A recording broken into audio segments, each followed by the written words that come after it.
We do have a number of questions coming in, but I want to introduce the rest of the panelists. Michael will stay on for the Q&A portion of this, where we'll jump into some prepared questions. Let me first make sure that everyone on the webinar knows that these slides will be shared out, so you do not need to take pictures of them or hastily write down the details. We will also share a recording of the webinar as well, so you'll be able to revisit any questions or specifics that were asked and answered. All right, let's introduce the rest of our panelists. Again, joining Michael from Fulton Bank are Todd Bernhardt, partner with Baker Tilly. We have Christopher Rossi from Pepper Hamilton, James Stevens from Troutman Sanders. Welcome all. Thank you, Dean. All right, I have a couple of prepared questions, and I'm going to also just encourage the audience to continue to add Q&A to the live Q&A, but I want to jump into three specific questions to each of you. And the first one is really for Pepper and Troutman, and it is to affiliation. So affiliation or an affiliation rules for venture-backed and private equity-backed companies was a big topic of discussion when the PP funding was released. And so the question for me is this: does the most recent PPP extension that was just approved on Friday change in any way the SBA's affiliation rules that prohibit a portfolio company of a private equity fund from being eligible for a PPP loan? Chris, do you want to start with that? Yeah. And we do have some slides up for you. Yeah, no, I appreciate it. So no, there's no changes in the most recent guidance. And the one thing I would want to clarify is that while portfolio companies that are controlled by PE or venture-backed firms, and that's a concept within the regulations, could cause a portfolio company to be ineligible, they are not ineligible per se. So there's no such rule that says if you're PE owned, you are ineligible. The question is whether or not there is an affiliation between you and somebody else. And it happens that as applied to PE firms that own a majority, for example, of the voting equity of a portfolio company, that PE fund would control the portfolio company. And then in turn, you would affiliate anything else that that PE fund owns. And you possibly could have to go across sister funds of that PE group if, for example, the same management team controls the voting interests of the fund. So it's the GP, the management team, the management company who control the votes. Then you have to go all the way up the chain to identify that individual or those group of people, see where they have common control, and then perhaps go down. So it's really the application of the affiliation rules that causes the issue, but it's not just a if you are controlled, if you are owned or backed by a PE fund, you're out. There are plenty of PE-backed companies, depending upon the facts and circumstances, that were able to get these loans. One thing that did come out on Friday, though, was a little bit of a shot across the bow at private equity-owned companies that were being sort of lumped in with the Shake Shacks and the Ruth Chris's and some of the bigger companies that received these loans. And there was a reminder that that one PE backed companies are not necessarily ineligible, but they need to be mindful of the certification they need to make, which is at the bottom in the third bullet point of the slide deck, which means that you have to certify that the current economic uncertainty makes this loan request necessary to support ongoing operations. That does not mean you need to be on death's door. That does not mean that any fund that backs a portfolio company is required to put money in. I think that there's been some overstatement of this. I don't mean to understate the importance of a board exercising its fiduciary duty in making the determination as to whether or not this is a good idea to take this money by taking into consideration a myriad of factors that they would consider in connection with any financing, such as current resources, cash liquidity, sources of cash, customers, and looking into the likelihood of collections from those customers. They have to then have insight into the business of their customers and their customers' customers, right? There's a chain reaction that can occur, and whether due to the economic uncertainty of the situation, it would be prudent to take this loan. So that's a very highly fact-specific analysis and one that requires prudential judgment. But I would be hesitant to tell a portfolio company of a PE-backed fund that they should not get this loan, or if they got one, that they should give it back just because of this pronouncement. I think more care needs to be taken there. Chris and James, maybe comment on this. It's a question that just came in as you were talking about this.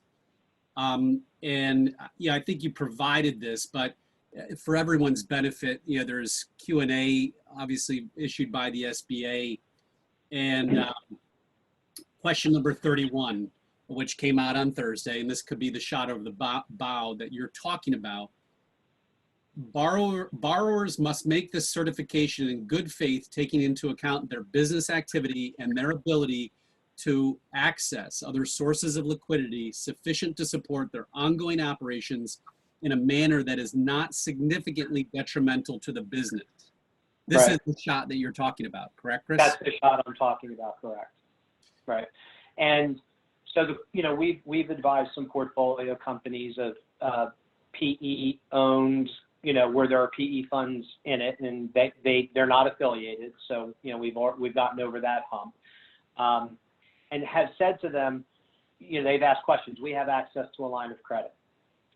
And the question is, do I have to draw down on the line of credit? And my answer always has been, I don't think the law requires you to shoot all of the arrows out of your quiver for the next 8 weeks in order to make payroll. There's nothing inherently wrong based upon your outlook of the future, risk probability analysis of various outcomes, and making an informed decision that taking this loan will help support the ongoing operations. That's the key. And uncertainty is the key. Now, do you just be glib and say, for example, well, I could step on the street and get hit by a bus? It's not that kind of uncertainty. It has to be measured, risk adjusted, probability weighted, based upon your business, your industry within which you operate, the macroeconomic environment. I ask clients, now this is getting a little more attenuated, but I say on March 15th, did you think 27 million people in this country would be applying for unemployment within 4 weeks? The answer was no. And so, there's an outlook 3 months, 6 months, 9 months, 12 months from now. We're talking about reopening. So the climate is a little bit different than maybe it was April 3rd when someone applied and it was a frenzy out there. So there could be some mitigation about what your initial decision was. Some of our clients are electing to have a revisit of they've received the loan or they've received the number. They're now deciding, do I give the loan back or do I take the loan? We're going to have another meeting. We're going to drill down a little bit more on this to demonstrate our good faith. Some may decide to return the loans. I'll give you an example of somebody who might decide not to take the money. You have an early stage startup company. It's a development stage company. It has no customers. It has no product. It's purely in drug discovery or something like that. It's completely an internal operation. It has employees, and it's doing stuff in labs. It doesn't have huge supply chains. So its connection to the world may be a little bit less, less prevalent, and they have 12 to 18 months of liquidity, and all they do is burn cash. That board might decide we don't need this loan because we have enough money based on our business plan, based on our projections and our needs. We don't need it. That would be a fine decision to make, and that's kind of one extreme example. The other one would be, we have hundreds of millions of dollars in the bank. We have enough to operate, without any problem for the next some foreseeable future where we think we're going to be reopened. They can make that decision as well. I just want to caution companies against being a little too self-effacing about their own standing and status now in the face of this economic uncertainty, because I think it certainly does exist. Some companies are lagging indicators. They're the last to be affected. So things that may have occurred in March and April may not impact them until July, August, September. And we don't know what July, August, and September is going to bring, so will that further exacerbate their problems later? Again, it comes down to an individual analysis of their business, their industry, and their outlook. And they have to take it seriously. And I think that's what the shot across the bow means in my view. Chris, that shot across the bow, we should also mention, not only did it speak to PE-owned firms, it also spoke to public companies. And it specifically says in that FAQ that if you're a public company with a substantial market capitalization, you need to really consider whether you can, in good faith, make this certification. So we have spent a lot of time helping our clients go through the analysis that Chris is describing, and really to document that in some kind of memorandum that describes, their liquidity, their access to other funding, their situation today, their situation in the future. So whether they're, really any borrower should go through that analysis, but specifically those that are owned by private equity or venture-backed companies, and then also those that are public companies. And a lot of times the heightened concern are those lower market cap public companies. That's correct. Yeah, very good advice. I think it's important to point out here that regardless of your circumstances, it's really important to circle up with your board, to circle up with your professional advisors and seek expert guidance, because no one situation is broadly applicable. Everyone is a unique case. That's correct. We can come back to affiliation. We've got a lot of accounting related questions that are queuing up here. Again, please continue to put these on the Q&A portion of the chat here. But let me turn over to Todd. And Todd, specifically, it'd be helpful if you help cover the related documents that companies need to keep in support of the PPP loan. Yeah, thanks, Dean. I'll let, I don't know if formal documentation has been given out yet. It's similar to the loan application. It keeps changing as we go. But, I would recommend you keep a very detailed record. So as Michael said, when you want the forgiveness, you're going to be able to have it organized and ready to go. So, things as invoices for any utilities or rent you pay, all your payroll reports, the bank statement showing that, your canceled checks. A lot of people don't get a statement from their landlord, so pull your lease agreement. We've seen that requested already, so I'd pull that. And then there's going to be a detailed calculation that gets pretty in depth with the employees you retain, how you're paying them, average full-time equivalents during the period. So, there's a lot of calculators out there. We have one. We actually have several versions of it, but there's a lot of other, people. I'm sure most of the CPA and law firms and banks have their own calculators. So, and those are going to change as we go, because there hasn't been really a lot. There's still a lot of unanswered questions. If we went through, I haven't looked at the questions yet, but I bet a lot of those are to be determined based on what we're seeing. And even, some of the senators are even talking about changing the rules again. Who knows where that'll go. But, so I just, caution everybody who thinks they can calculate their forgiveness today, because it could change down the road. But, we have some banks that are requiring a separate bank account. Some are optional and some aren't allowing it. So, we have a best practice might be to have one bank account where you can see the funds going out. But, that's it depends on your accounting department, how organized you are. But, the banks are going to want support for this. Yeah, we're recommending, this is Chris, we're recommending that the money be segregated in a separate account for easy tracking. Send your payroll over to ADP or whomever. It makes the audit trail so much easier and demonstrates that you're using the proceeds for a permitted use. All right, let me jump to some audience questions. We can come back to the last prepared question that we have. And this probably is for a combination of Todd and Michael. Is there an issue of forgiveness if 80% of the company's workforce is generating continued revenue? If forgiven 100%, wouldn't the forgiveness turn into profit for the company? Well, that's probably going back to what we talked about 2 minutes ago with that bow thrown over that. Did they need the money to retain payroll would be the question. And that's difficult. I would say the rules right now, if you went letter of the law, the calculation, you would get forgiveness. The question is, would they meet the standard of good faith that they need the loan? That would be the question that you have to figure out with your board, with your attorneys. Chris, maybe you have feedback on that. Yeah, I mean, so I think, again, if you made a good fiduciary decision to get the loan, you didn't need to be on death's door. I go back to what was said earlier. This was really an outsourcing of the unemployment function to the private sector. This was to help relieve the burden of unemployment insurance on the states. People were getting laid off very quickly, and part of it was caused by a law that was passed by Congress before the CARES Act, which mandated all sorts of family leave and sick leave and things. That was the so-called phase one of the economic legislation for this virus, which was to protect individuals and families and give them certain substantive rights and protections.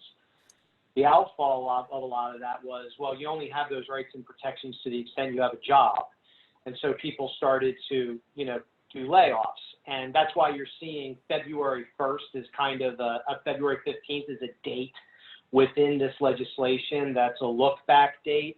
It's almost as though Congress set a presumption that said, if you laid off people before February 15th, you did it for something other than coronavirus. And if you did it after February 15th, you didn't.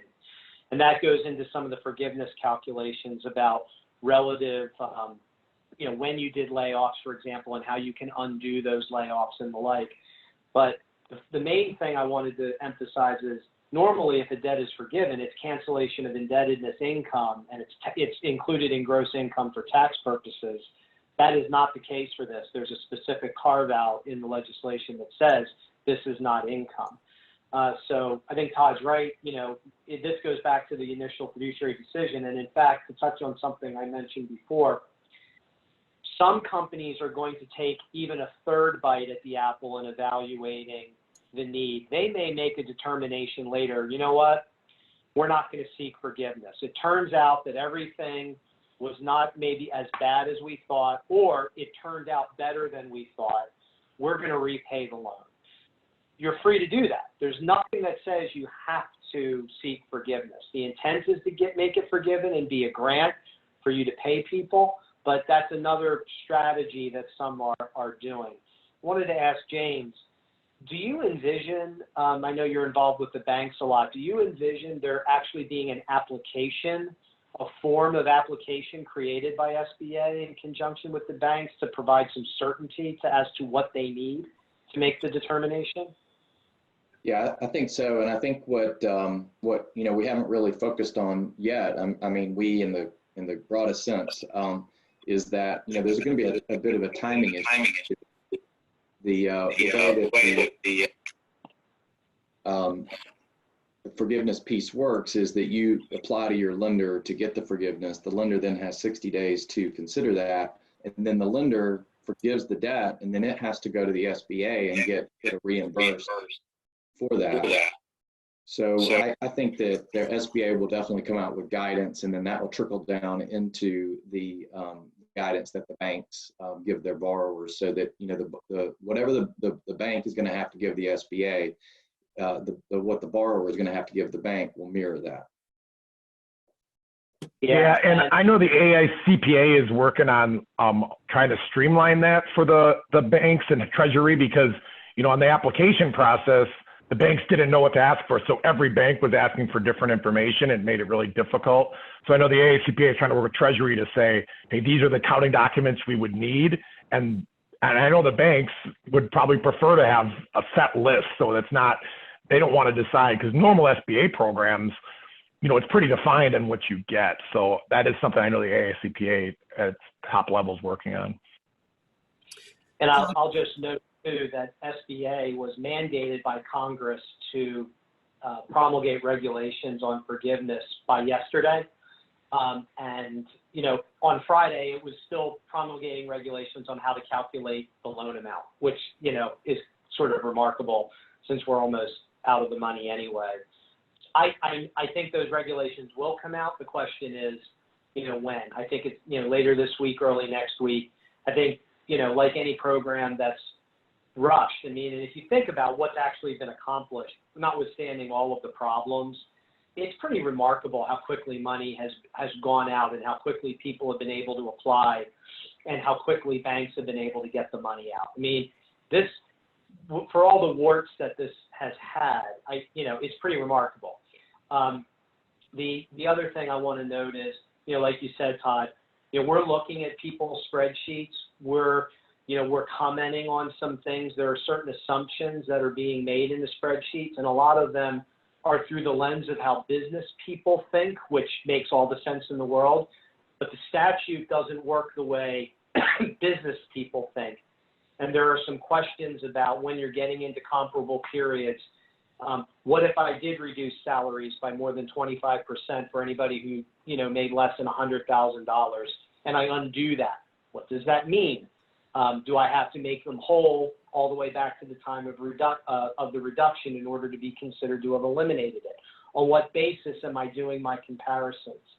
So there's a lot of open questions there, for which we're advising our clients based on the guardrails and, the policy, but there are even inconsistencies within the statute itself that use the phrase covered period in ways that make no sense. And in fact, there's, in the initial rule that was promulgated, there was one such area that get dealt with taxes withheld, and SBA said, they pulled an old Emily Latilda from Saturday Night Live. Oh, never mind. We don't need to worry about the use of the term covered period in the statute where it was. And I anticipate we may be seeing some of that.